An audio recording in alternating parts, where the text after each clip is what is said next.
prostitution.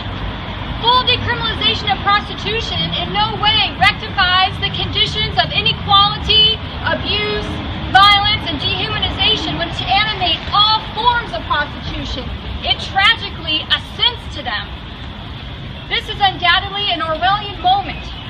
Orwellian because the very institution that the world has looked to for leadership and truth on grave human rights concerns, Amnesty International, is now cut up in doublethink, asserting that it has the rights and well-beings of those in prostitution as its primary concern in its draft policy on prostitution, while simultaneously advocating for the decriminalization of pimps and sex buyers.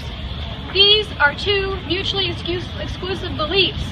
It is impossible to believe in the humanity and dignity of those in prostitution while supporting the rights of others to use and abuse them.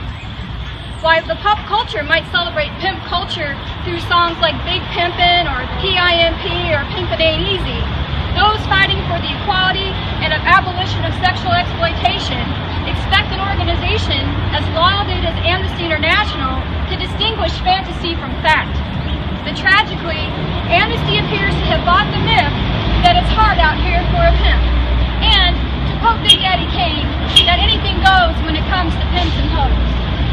However, this shouldn't come as a surprise when one considers the kind of input that Amnesty has welcomed as it has framed its policy.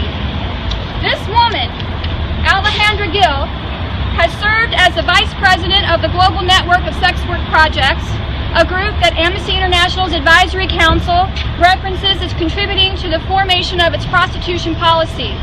This past March, Ms. Gill, also known as the Madam of Sullivan, was convicted in Mexico City of sex trafficking and was sentenced to 15 years in prison.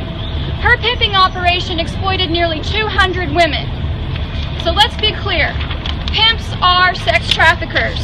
Pimps recruit, harbor, transport, provision, and obtain by force, fraud, and coercion persons for exploitation in the sex trade. Let's also be clear. You can put lipstick on a pig, but it's still a pig. You can call a